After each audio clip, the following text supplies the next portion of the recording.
One by ஒன்னாக பொறுமையாக அப்படி படிச்சுட்டு இருந்தீங்கன்னா டைம் கன்சியூம் ஆயிரும். ஓகேங்களா, டைம் கன்சியூம் ஆயிரும். அப்போ டைம் வந்து நமக்கு இருக்காது. ஸோ இது வந்து நம்ம டக்குன்னு டைம் கன்சியூம் பண்ணுறதுனால நம்ம சின்னதாக ஒரு ஷார்ட் நோட்ஸ் எடுத்து வச்சிட்டோம்னா அந்த 10 பேஜ் புரட்டுக்கு பதில் அந்த ஒரு பேஜ் மட்டும் புரட்டினா போதும். ஓகேங்களா, இந்த சாப்டர் ரொம்ப கஷ்டமாக இருக்குமா, இந்த ஃபார்முலா ரொம்ப கஷ்டமாக இருக்குமா, இந்த எக்ஸாம்பிள்ஸ் ரொம்ப கஷ்டமாக இருக்குமா, அப்போ இதெல்லாம் இப்போ ரொம்ப இம்பார்ட்டன்ட், இதெல்லாம் இப்போ எக்ஸாம் கேட்டுட்டே இருக்காங்க, இதனால ஞாபகம் வச்சுக்க முடியலப்பா.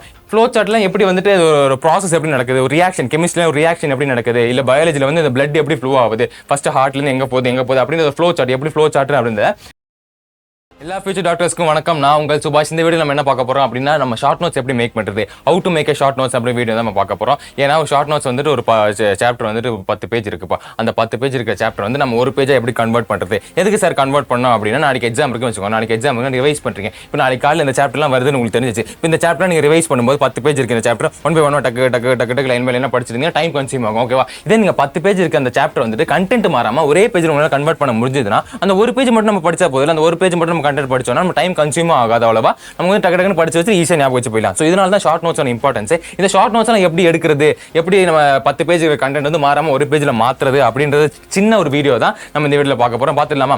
ஸோ வீடியோக்குள்ள போறதுக்கு முன்னாடி ஒரு சின்ன இன்ஃபர்மேஷன் இருக்கு. MVSAT எக்ஸாமினேஷன் லாஸ்ட் ரெஜிஸ்ட்ரேஷன் எப்போ முடியுதுன்னா 13th செப்டம்பரோட முடியுது. இன்னும் ரெஜிஸ்டர் பண்ணாதான் ரெஜிஸ்டர் பண்ணிக்கோங்க.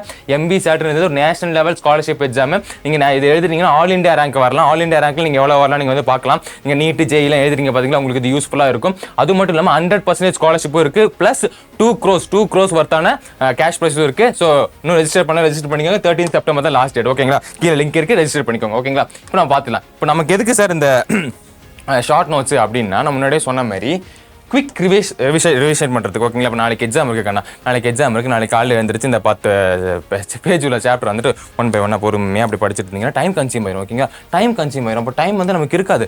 ஸோ இது வந்து நம்ம டக்குன்னு டைம் கன்சியூம் பண்ணுறதுனால நம்ம சின்னதாக ஒரு ஷார்ட் நோட்ஸ் எடுத்து வச்சிட்டோம்னா அந்த 10 பேஜ் புரட்டுக்கு பதில் அந்த ஒரு பேஜ் மட்டும் புரட்டினா போதும். ஓகே, ஏன்னா அந்த 10 பேஜ் கண்டென்ட் வந்து ஒரு பேஜ் நம்ம மாற்றிடணும். அப்படி மாற்றிட்டோம்னா அந்த ஷார்ட் நோட்ஸ் வந்து ஈஸியாக இருக்கும், எக்ஸாம் வந்து சூப்பராக மார்க் எடுத்து நம்ம கெத்தாக போயிடலாம். ஓகேங்களா, ஸோ இதனால தான் ஷார்ட் நோட்ஸ் தேவை. டைம் மேனேஜ்மெண்ட் பண்ணுறதுக்கும் லாஸ்ட் மினிட் ரிவைஸ் பண்ணுறதுக்கு தான் இந்த ஷார்ட் நோட்ஸ் ரொம்ப முக்கியமாக இருக்குது. ஓகேங்களா, இப்போ நம்மலாம் ஃபேஸ் பண்ணுற ஒரு ப்ராப்ளம் என்னதுன்னா, முன்னாடியே சொன்ன மாதிரி 100 பேஜஸ் வந்து படிச்சுட்டு இருக்க முடியாது. 100 பேஜஸ் இருக்குன்னா 100 பேஜஸ் வந்து ஒன் பை ஒன்னா படிச்சுட்டு தான் ஞாபகம் வச்சுட்டு இருக்க முடியாது. இப்போ இன்னைக்கு நீங்கள் ஒரு சாப்டர் படிக்க ஆரம்பிக்கிறீங்க வச்சுக்கோங்க, புக்கிலேருந்து படிக்க ஆரம்பிக்கிறீங்க, அது ஒரு 10 பேஜோ 100 பேஜ் இருக்குன்னு வச்சுக்கோங்களேன், அது நீங்கள் படிச்சு முடிச்சிட்டீங்க. ஓகே, உங்களுக்கு எல்லாம் ஞாபகம் இருக்குது. நாளைக்கு ரிவைஸ் பண்ணல, நீங்கள் ஷார்ட் நோட்ஸ் எடுக்காமல் ரிவைஸ் பண்ண போறீங்க, மறுபடியும் அந்த புக்கை வந்து லைன் பை லைனாக படிச்சு பார்க்கணும். லைன் பை லைனாக படிச்சு பாரு, ஓகே ஞாபகம் இருக்குது. இப்போ அடுத்த நாள் போகும்போது மறுபடியும் அந்த புக்கை வந்து லைன் பை லைனாக படிச்சுப்போம் ஞாபகம் இருக்குது. இப்படியே பண்ணிட்டு இருந்தீங்கன்னா நீங்கள் ஒரு 10 minutes 15 minutes இருக்க ஒரு ரிவிஷனை வந்து நீங்கள் 1 hour 2 hours மேலே எடுத்துட்டீங்க. ஸோ ரிவிஷனுக்குலாம் அவ்வளோ டைம் எடுக்கக்கூடாது. ஓகேங்களா, ஸோ டைம் கன்சியூமாக இருக்கிறது தான் மோஸ்ட் ஆஃப் த ப்ராப்ளம்ஸ். அது ஞாபகம் இருக்காது. நம்ம லைன் பை லைனாக புக்கை படிச்சுட்டே இருந்தோம், ஞாபகம் இருக்காது. அது நம்ம ஷார்ட் நோட்ஸாக மாற்றி ஆகணும், அப்போ தான் ஞாபகம். இதுதான் நம்ம ஃபேஸ் பண்ணக்கூடிய மிகப்பெரிய ப்ராப்ளமாக இருக்குது.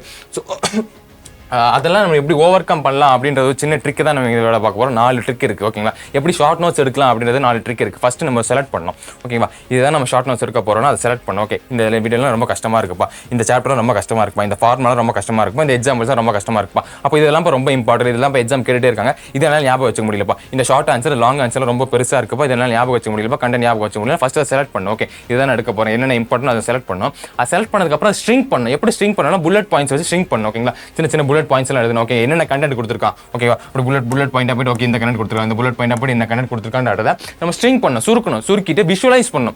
எப்படி விஷுவலைஸ் பண்ணுறது, ஓகே அவன் என்ன கண்டென்ட் கொடுத்துருக்கா, அதை கண்டென்ட் புரிஞ்சதுக்கப்புறம் அது எப்படி நடக்குது, இப்போ ரியாக்ஷன் இந்த ரியாக்ஷன் எப்படி நடக்குதுன்னு இது பண்ணணும். இப்படி எக்ஸாம்பிள்ஸ் கொடுத்துருக்கோம்னா எக்ஸாம்பிள்ஸ் வந்து நிமோனிக்ஸ் பண்ணியான நிமோனிக்ஸ் வச்சுட்டு அது ஞாபகம் வச்சு விஷுவலைஸ் பண்ணணும். ஃப்ளோ சார்ட்னா ஒரு ஃப்ளோ சார்ட் எப்படி ஃப்ளோ ஆகுது, பிளட் எல்லாம் ஃப்ளோ ஆகுதுன்னு கேட்டிருந்தாங்கன்னா அந்த பிளட் எல்லாம் எப்படி ஃப்ளோ ஆகுது அப்படி இருந்தால் விஷுவலைஸ் பண்ணணும். விஷுவலைஸ் பண்ணிட்டு இப்படிலாம் நம்ம நோட்ஸ் எடுத்ததுக்கப்புறம் அந்த நோட்ஸ் வந்து ரிவைஸ் பண்ணிட்டே இருக்கும், திரும்ப ரிவைஸ் பண்ணிட்டே இருக்கும். 50 minutes டெய்லி அட்லீஸ்ட் 3 times அதாவது நோட்ஸ் வந்து ரிவைஸ் பண்ணிட்டே இருந்தோம்னா நம்ம ஈஸியாக நம்ம எக்ஸாம்ஸ்ல மார்க் வாங்கிடலாம். ஓகேங்களா, இப்போ எப்படி செலக்ட் பண்ணுறது, இப்படி ஒன் பை ஒன் நம்ம ஒன் பை ஒன்னா பார்ப்போம். எப்படிலாம் செலக்ட் பண்ணுறது, முன்னாடியே சொன்ன மாதிரி கீவேர்ட்ஸாக பார்த்து செலக்ட் பண்ணணும், கீவேர்ட்ஸாக பார்க்கணும், ஃபார்முலாஸை பார்க்கணும். மோஸ்ட் அந்த ஃபிசிக்ஸ் கெமிஸ்ட்ரிலாம் ஃபிசிக்ஸ்லாம் மோஸ்ட் அந்த ஃபார்முலாஸ்லாம் இருக்கும். ஓகேங்களா, மேத்ஸ் இருந்தீங்களா ஜேஇ எழுதுனீங்க, மேத்ஸ் வந்துட்டு ஃபார்முலாஸ்லாம் ரொம்ப இம்பார்ட்டன்ட் இருக்கும். அந்த ஃபார்முலாவோட டெஃபினேஷன் கூட கேட்கலாம். ஓகேங்களா, அப்போ அந்த ஃபார்முலாஸ்லாம் கீவேர்ட்ஸை வச்சுட்டு அதை ஃபஸ்ட்டு செலக்ட் பண்ணணும். இப்போ இதுலேருந்து நம்ம எப்படி ஷார்ட் நோட்ஸ் எடுக்கிறது ஃபஸ்ட்டு நம்ம செலக்ட் பண்ணி வைக்கணும். நீ அடுத்து என்னெல்லாம் செலக்ட் பண்ணணும், லாங் எக்ஸாம்பிள்ஸாக செலக்ட் பண்ணவே கூடாது. லாங் எக்ஸாம்பிள்ஸாக இருக்குது, இல்லை பெரிய ஸ்டோரி லைக்லாம் இருக்குது. இந்த எக்ஸாம்பிள்ஸ் நிமோனிக்ஸே இப்போ PSLV அப்படின்னு ஒரு எக்ஸாம்பிள் ஞாபகம் வச்சுக்கோங்க. இந்த பிக்கு என்ன வரும், இந்த எஸ்க்கு என்ன வரும், இந்த எல்லுக்கு என்ன வரும்ன்றதால நம்ம நிமோனிக்ஸை ஞாபகம் வச்சுருவோம். பட் நம்ம அதை எழுதும் போதே அந்த நிமோனிக்ஸே நமக்கு மறந்து போச்சு. நிமோனிக்ஸை ஞாபகம் வச்சதுக்கே நமக்கு இன்னொரு ட்ரிக் தேவைப்படுச்சுன்னா அது தப்பாயிரும்ல. ஸோ இந்த மாதிரி லாங் ஸ்டோரியாக இருக்கிறது, லாங் எக்ஸாம்பிளாக இருக்கிறது வந்துட்டு நிமோனிக்ஸே நம்ம கஷ்டப்பட்டு ஞாபகம் வச்சிருக்கக்கூடாது, கரெக்டாக அதை ஞாபகம் வச்சுக்கணும் அப்படின்னு தான் சொல்ல வராங்க. And focus on NCERT. என்ன சொன்ன மாதிரி பயாலஜி பேஸில் NCERT லைன் பை லைன் வந்து ஃபோக்கஸ் பண்ணி நோட்ஸ் எடுக்க ஆரம்பிக்கணும் ஓகேங்களா. எஸ்பெஷலி பயாலஜியில் ரொம்ப இம்பார்ட்டன்ட். ஏன்னா நீட் வந்துட்டு NCERT பேஸிஸ்லாம் கேட்டுட்டு இருக்காங்க. ஸோ மோஸ்ட் அந்த NCERT லைன் பை லைனை வந்து ஃபோக்கஸ் பண்ணி நீங்கள் நோட்ஸ் எடுக்க ஆரம்பிக்கணும், நோட்ஸ் செலக்ட் பண்ண ஆரம்பிக்கணும் ஓகேங்களா. நீ அடுத்தது பார்த்துடலாம் எப்படி ஸ்ட்ரிங்க் பண்ணுறது. முன்னாடியே சொன்ன மாதிரி புல்லட் பாயிண்ட்ஸில் ஸ்ட்ரிங்க் பண்ணணும். சின்ன புல்லட் பாயிண்ட்ஸாக பண்ணணும். டக்குன்னு இப்போ ஒரு பேராகிராஃப் இவ்வளோ பேராகிராஃப் இருக்குன்னா இந்த ஒரு பேராகிராஃபை நம்ம சின்ன ஒரு புல்லட் பாயிண்ட்ஸாக ஒரு 4-5 இல்லை 10 பாயிண்ட்ஸுக்குள்ளே நம்ம கன்வெர்ட் பண்ண பார்க்கணும். ஏன்னா நம்ம ஒரு பேராகிராஃப் படிக்கிறத விட நம்ம புல்லட் பாயிண்ட்ஸாக படிச்சோம்னா நம்மளால ஈஸியாக மெமரி பண்ண முடியும். இது வந்து நமக்கு அன்ஐடென்டிஃபைட் ட்ரூத் கூட சொல்லுவாங்க. நீங்கள் ட்ரை பண்ணி பாருங்களேன். ஒரு பேராகிராஃப் இருக்குது, அந்த பேராகிராஃப் படிக்கிறத விட ஒரு பாயிண்ட் லெவலில் கொடுத்துருப்பாங்க புக்கில், அந்த பாயிண்ட் லெவல் படிச்சிங்கன்னா நீங்கள் ஈஸியாக ஞாபகம் வச்சுக்க முடியும். அது வந்து நீங்கள் ட்ரை பண்ணி பாருங்கள். அந்த டேபிள்ஸ் எதுக்கான டேபிள்ஸ்லாம் போடணும் அப்படின்னா அந்த ஃபார்முலாலாம் டேபிள்ஸ் போட்டு வைக்கணும். என்னென்ன ஃபார்முலாலாம் இருக்குது, இந்த சாப்டரில் இத்தனை ஃபார்முலாஸ் இருக்குப்பா, இந்த சாப்டரில் ஃபிசிக்ஸ் இந்த சாப்டர் எத்தனை ஃபார்முலா இருக்குன்னா என்னென்ன ஃபார்முலா இருக்கு, அதோட டெஃபினிஷன் என்ன, அது எது கேட்ட அந்த ஃபார்முலான்றது ஒரு டேபிள் காலம் போட்டு யூஸ் பண்ணி பாருங்க ஓகே. இந்த மாதிரி ஷார்ட் நோட்ஸ் எடுத்து பாருங்க. இந்த ஃபிசிக்ஸ் ஃபார்முலாக்கெல்லாம் அந்த டேபிள்ஸ் போட்டு எடுத்து பாருங்க. ஃப்ளோ சார்ட்லாம் எப்படி வந்துட்டு ஒரு ப்ராசஸ் எப்படி நடக்குது, ஒரு ரியாக்ஷன் கெமிஸ்ட்ரியில் ஒரு ரியாக்ஷன் எப்படி நடக்குது, இல்லை பயாலஜியில் வந்து இந்த பிளட் எப்படி ஃப்ளோ ஆகுது, ஃபர்ஸ்ட் ஹார்ட்லேருந்து எங்கே போகுது அப்படின்ற ஃப்ளோ சார்ட் எப்படி ஃப்ளோ சார்ட் அப்படின்றத நம்ம இந்த மாதிரி இப்படி ஃப்ளோ சார்ட் போட்டு இல்லை கிளாசிஃபிகேஷனில் எப்படி பண்ணுறாங்க அப்படின்றத ஒரு ஃப்ளோ சார்ட் போட்டு ஷார்ட் நோட்ஸாக நீங்கள் எடுத்து பார்க்கலாம் ஓகேங்களா. அப்புறம் replace sentence with symbols or ஆரோ.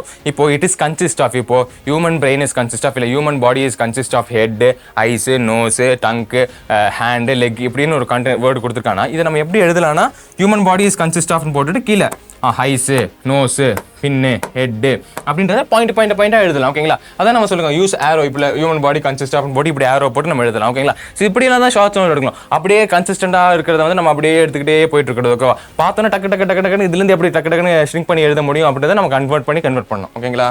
நீ அடுத்தது விஷுவலைஸ் பண்ண முன்னாடியே சொன்ன மாதிரி மைண்ட் மேப்லாம் கிரியேட் பண்ணணும், நிமோனிக்ஸ்லாம் கிரியேட் பண்ணணும். முன்னாடியே சொன்ன மாதிரி நம்ம எக்ஸாம்பிள்ஸ்லாம் ட்ரிக்லாம் கிரியேட் பண்ணிருக்கோம், அதாவது நிமோனிக்ஸ் சொல்லுவோம். இந்த நிமோனிக்ஸ்லாம் கிரியேட் பண்ணி நம்ம எவ்வளோ பண்ணியாக நிமோனிக்ஸ் வச்சுக்கிறோமோ மறக்க நீங்கள் ட்ரை பண்ணி பாருங்கள். ஒரு எக்ஸாம்பிள்ஸோ இல்லை ஃபார்முலாவோ எதையோ ஒன்று வந்துட்டு எவ்வளோ ஃபன்னியாக நீங்கள் ஞாபகம் வச்சிருக்கீங்களோ அது வந்து கடைசி வரைக்கும் உங்களுக்கு மறக்காது, பிரெயினில் அப்படியே ஸ்டோர் ஆயிருக்கும் ஓகேங்களா. நீங்கள் ட்ரை பண்ணி பாருங்க ஓகேங்களா. அது ரொம்ப மறக்காது. அதான் விஷுவலைஸ் பண்ணுறது ஓகே. இப்படிலாம் விஷுவலைஸ் பண்ணணும் ஓகே. இப்படி போகிறோம் எவ்வளோ சீப்பாக விஷுவலைஸ் பண்ணாலும் தெரியல ஓகே. அதெல்லாம் நீ எப்படி விஷுவலைஸ் பண்ணிருக்க அதுக்காக மார்க் போட போகிறோம் இல்லை நீ என்ன கண்டென்ட் எழுதிட்டு அதுக்கு தான் மார்க் போடுறான். ஸோ நீங்கள் விஷுவலைஸ் பண்ணணும், நல்லா விஷுவலைஸ் பண்ணிட்டு அதனால ஸ்மால் டயக்ராமா எழுதி வைக்கணும். டெஸ்ட்லாம் இருக்குப்பா, இந்த முன்னாடியே சொன்ன மாதிரி இந்த ஃப்ளோ எல்லாம் டெஸ்ட்டில் கொடுத்துருக்காங்கப்பா. இப்படி போகுது அந்த ரியாக்ஷன் வந்து இங்கே ஸ்டார்ட் ஆகிட்டு இங்கே போகுது, இங்கே போயிருந்து அங்கே அந்த குளுக்கோஸ் அட்டாச் பண்ணிட்டு மறுபடியும் இங்கேருந்து வெளியே வருது. இங்கேருந்து வெளியே வரும்போது எண்டு ப்ராடக்ட்லாம் எப்படி இருக்குன்றத நம்ம ஒரு நோட்ஸாக கொடுக்குறது பதிலாக ஒரு டயக்ராமேட்டிக்காக இல்லாமல் நோட்ஸாக இருக்கிறது பதிலாக அதை நம்ம டயக்ராமா மாற்றி வச்சிட்டோம்னா, ஒரு ஃப்ளோ சார்ட் போய் டயக்ராமா மாற்றி வச்சிட்டோம்னா அது நம்ம கடைசியில் ரிவைஸ் பண்ணும்போது ரொம்ப ஹெல்ப்ஃபுல்லாக இருக்கும் ஓகேங்களா. இதெல்லாம் தான் விஷுவலைஸ் பண்ணுறது.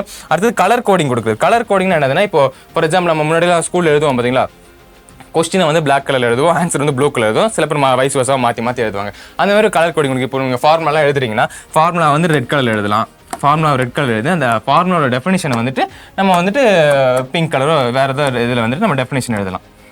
இப்போ நீங்கள் இப்படி எழுதி வச்சிருக்கீங்கன்னா ஒரு நோட்டில் வந்துட்டு எல்லா ஃபிசிக்ஸ் ஃபார்முலாவும், எல்லா கெமிஸ்ட்ரி ஃபார்முலாவும், இல்லைன்னா எல்லா மேத்ஸ் ஃபார்முலாவும் நீங்கள் இந்த இதில் ஞாபகம் வச்சுருந்தீங்கன்னா நீங்கள் நோட்ஸ் எழுதும்போது அழகாக இருக்கும். ஓகே ரெட் கலர்லாம் ஃபார்முலாப்பா ஓகேவா, அப்புறம் கீழே இருக்கிற டெஃபினிஷன்ஸ் எல்லாமே எல்லோ கலர்ப்பா. ஸோ இந்த மாதிரி ஞாபகம் வச்சு படிச்சிங்கன்னா அட்ராக்டிவாக இருக்கும். உங்கள் பிரெயின் வந்து அட்ராக்டிவாக இருக்க விஷுவலைஸ் பண்ணுறது டக்குன்னு பிடிச்சிக்கும் நம்ம சொன்ன பார்த்தீங்களா. ஸோ இந்த மாதிரி கலர் கோடிங் யூஸ் வச்சு படிச்சிங்கன்னா உங்களுக்கு மறக்கவே மறக்காது. இதான் விஷுவலைசிங். கடைசியாக நம்ம என்ன பார்க்க போகிறோம் அப்படின்னா ரிவைஸ் பண்ணுறது. முன்னாடி ரிவைஸ் பண்ணுறது நம்ம நல்லா ரிவைஸ் பண்ணிகிட்டே இருக்கும். அது மட்டும் இல்லாமல் அங்கங்கே ஒட்டி வைக்கணும். இந்த ரூம்லலாம் எல்லா உங்களுக்கு ஃபேவரட்டான ஹீரோயின்ஸோட படத்தெல்லாம் ஒட்டி வச்சிருப்பீங்க, சில பேர் கிரிக்கெட் ஒரு படத்தெல்லாம் ஒட்டி வச்சிருக்கீங்களா. அது மட்டும் இல்லாமல் நோட்ஸை வந்துட்டு வால்லையும் சரி, ஒருவேளை நீங்கள் இவ்வளோ ஷார்ட் நோட்ஸ்லாம் எடுக்கிறீங்களா அதெல்லாம் எழுதி வால்லையோ சரி இல்லை நோட் புக்லேயோ சரி ஒட்டி வச்சிங்களா. அது நீங்கள் ஒரு வாட்டி பார்க்கும்போது ஒரு வாட்டி உள்ளே போகும்போது ஃபார்முலாவோ சரி இல்லை வேறு ஏதோ சரி டக்குனு உள்ளே போகும்போது ஓகே அந்த சார்ட்டில் ஒட்டி இருக்கும். ஓகே டக்கு டெய்லி பார்ப்பீங்க உங்களுக்கு ஞாபகம் வந்துட்டே இருக்கும், உங்களுக்கு மறக்கவே மறக்காது, டெய்லி கன்சிஸ்டன்ஸாக இருக்கும் அப்படின்னா அதான் ரிவைஸ் பண்ணுறது. அடுத்தது லாங்குவேஜ். முன்னாடி சொன்ன மாதிரி லாங்குவேஜ் வந்து ரொம்ப சிம்பிளாக வச்சுக்கணும், ரொம்ப ஃபன்னியாக வச்சுக்கணும். நீங்கள் எவ்வளோ ஃபன்னியாக வைக்கலாம், அது வந்து ரொம்ப பர்சனலாக கூட இருக்கலாம், என்னவா கூட வேணா இருக்கலாம். நீங்கள் எவ்வளோ ஃபன்னியாக வைக்கணும் மறக்கவே மறக்காது. முன்னாடி சொன்ன மாதிரி உங்களை எப்படி ஞாபகம் வச்சிருக்கீன்ற மார்க் பண்ண மாட்டான். நீங்கள் என்ன எழுதிருக்கீங்கன்றதுக்கு தான் மார்க் இருக்கும் ஓகேங்களா. நீங்கள் எப்படி வேணா ஞாபகம் வச்சுட்டு உங்களுக்கு எப்படி கன்வீனியன்ட்டாக இருக்கோ அதில் நிமோனிக்ஸோ இல்லை வேறு ஏதாவது உங்கள் லாங்குவேஜ்க்கு எது கன்வீனியன்ட்டோ அதை வச்சு நீங்கள் ஞாபகம் வச்சு எழுதலாம். அண்ட் ரொம்ப முக்கியமானது என்னதுன்னா காப்பி பண்ணவே கூடாது, நோட்ஸை காப்பி பண்ணவே கூடாது. ஏன்னா உங்கள் ஃப்ரெண்டு அவனோட லாங்குவேஜுக்கு பிடிச்ச மாதிரி எழுதி வச்சிருப்பான், உங்களுக்கு அது புரியாது. என்னடா எழுதி வச்சிருக்கேன், நோட்ஸை மட்டும் டக்குன்னு காப்பி பண்ணிட்டு உங்களுக்கு அது புரியாது. அப்போ நீங்கள் நோட்ஸ் காப்பி பண்ணுறதும் வேஸ்ட்டாக தான் போயிடும். நீங்களாக தான் நோட்ஸ் வரும், நீங்களாக லிசன் பண்ணி உங்களுக்கு என்ன புரியுதோ அது உங்கள் லாங்குவேஜில் நீங்கள் நோட்ஸ் எடுத்து வச்சுக்கணும் ஓகேங்களா. உங்கள் ஃப்ரெண்ட்ஸுக்கு என்ன புரியுதோ அவன் நோட்ஸ் எடுத்து வச்சிருப்பான். நீங்கள் எக்ஸாமுக்கு முன்னாடி மச்சம் நோட்ஸ் அனுப்பா நான் நோட்ஸ் எடுக்கலடா நீங்கள் அவன் நோட்ஸை வாங்கி படித்தாலும் ஒன்றுமே புரியாது. ஏன்னா அவன் புரிதலுக்கு தான் அவன் நோட்ஸ் எடுத்து வச்சிருப்பான், நீங்கள் உங்கள் புரிதலுக்கு நோட்ஸ் எடுத்து வச்சுக்கணும் ஓகேங்களா. ஸோ கடைசி வரைக்கும் நம்ம நோட்ஸை வந்து காப்பி பண்ணவே கூடாது, உங்கள் நோட்ஸை நீங்களாக தான் எடுக்கணும். ஓகே, அது மறந்து ரொம்ப ரொம்ப இம்பார்ட்டன்டான விஷயம் தான். அப்புறம் டெய்லி நோட்ஸ் வந்து ஒரு 15 மினிட்ஸ் ரிவைஸ் பண்ணணும். ஓகேங்களா, இது ரொம்ப ரொம்ப முக்கியம். காலையில் எழுந்திரிச்சு ஒரு 3 டைம்ஸோ ஒரு 4 டைம்ஸோ வந்துட்டு 15 மினிட்ஸ் வந்து நீங்கள் எடுத்து நோட்ஸ் வந்துட்டு நீங்கள் ஒரு புது சாப்டர் படிக்க போறீங்க. அந்த புது சாப்டர் படிக்க போகிறதுக்கு முன்னாடியோ இல்லை ஒரு சாப்டர்லாம் படிச்சிட்டீங்க, சாப்டர்லாம் படிச்சதுக்கு அப்புறமாவோ இந்த ப்ரீவியஸாக படிச்சிருப்பீங்களா, ப்ரீவியஸாக படிச்சு நோட்ஸ் எடுத்து வச்சிருப்பீங்களா, அந்த நோட்ஸ் வந்து 15 to 20 மினிட்ஸ் வந்து டைம் கொடுத்துட்டு அதை ஃபுல்லாக படிச்சு பார்க்கணும். ஓகேவா, ஸோ இந்த வீடியோலாம் எடுத்துட்டு இந்த ட்ரிக்கெல்லாம் எடுத்து நீங்கள் நோட்ஸ் எடுத்து பாருங்க. நோட்ஸ் எடுத்து பார்த்தீங்கன்னா உங்களால் ஈஸியாக மார்க் ஸ்கோர் பண்ண முடியும். உங்களால் மார்க் ஸ்கோர் பண்ண முடிஞ்சதா இல்லை நீங்கள் ஷார்ட் நோட்ஸ் எடுத்து வேறு ஏதாவது ட்ரிக் இருக்குன்னு நினச்சிங்கன்னா கீழே கமெண்ட் பண்ணுங்க. மறக்காம லைக் பண்ணுங்க, சப்ஸ்கிரைப் பண்ணுங்க. அது மறந்துடாதீங்க, MVSAT வந்துட்டு 13 செப்டம்பரோட ரெஜிஸ்ட்ரேஷன் முடியுது. ரெஜிஸ்டர் பண்ணாதான் ரெஜிஸ்டர் பண்ணிங்க. ஓகேங்களா, ஷார்ட் நோட்ஸ் எடுத்து படிச்சு பாருங்க, உங்களுக்கு கண்டிப்பாக ஹெல்ப்ஃபுல்லாக இருக்கும். ஓகேவா, மீண்டும் இன்னொரு வீடியோவில் சந்திப்போம். பாய்.